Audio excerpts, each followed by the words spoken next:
once again, talking sports with Erik Bay. And this time we're going to kick it off with, Southern Alberta. The Bulls were in town. PBR Canada taking part in Lethbridge. Yeah, obviously another big event, the second stop on the Monster Energy Tour. And as it's been kind of all this season here on PBR Canada, Dakota Butter once again takes it, his second Monster Energy win.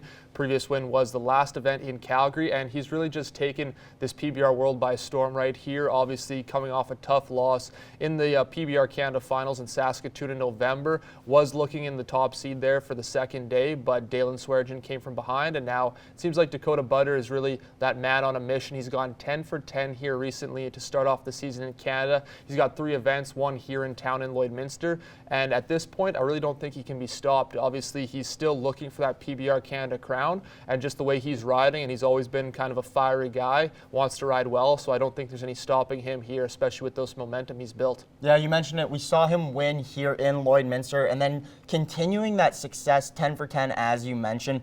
If he can keep this up, what kind of pace? I mean, it's 100%, but what kind of pace? It's not sustainable. Thank you. It's not realistic to keep going at that.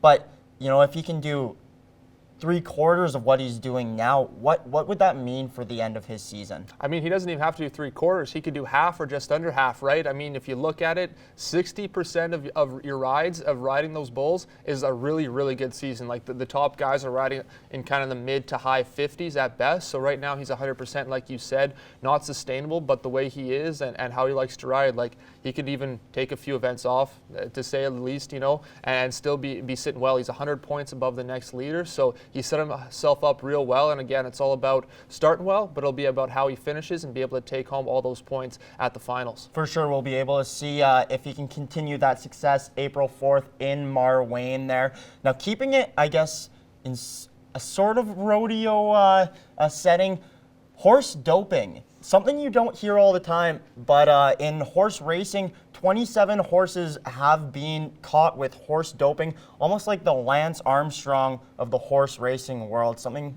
we really don't see all the time.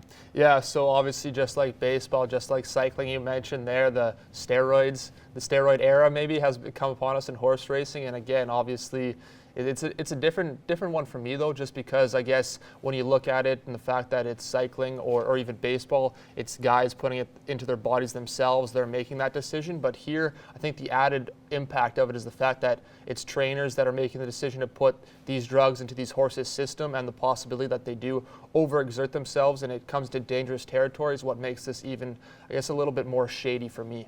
Now, you mentioned decisions. Let's talk about split decisions in UFC 248, where there's a great bout there. Yeah, Zhang Wei Li there beating Joanna Jędrzejczyk. Nice name to say on a Monday. But yeah, obviously a great fight. Really, overexceeded, I think, everybody's expectations, just the way those two slugged it out. Over 5 rounds for that split decision you mentioned. And just, you could see that, obviously, everybody saw the pictures online. The wear and tear on those two fighters' bodies was very impressive, especially when the headliner of Adesanya and Yoel Romero didn't really live up to the hype. It was a great fight to see. For sure, when you see two people just going toe-to-toe for 5 rounds, and obviously that close, it's something, unbelievable. And to be able to stick in there and stay in that fight, I wouldn't be able to, so kudos to those two women there. And, to transition here, we're talking NHL pucks, something a little different that they're trying to implement for the playoffs here. Yeah, kind of looking at more of the stat side of things, like what they have been doing with the All-Star game. They're going to have their smart pucks beginning in the playoffs. So they're switching the equipment just in time for the most important part of the season. So that's interesting to see, to say the least. And they say they've tested it. Previous versions have broken when shot, so this one has not broke.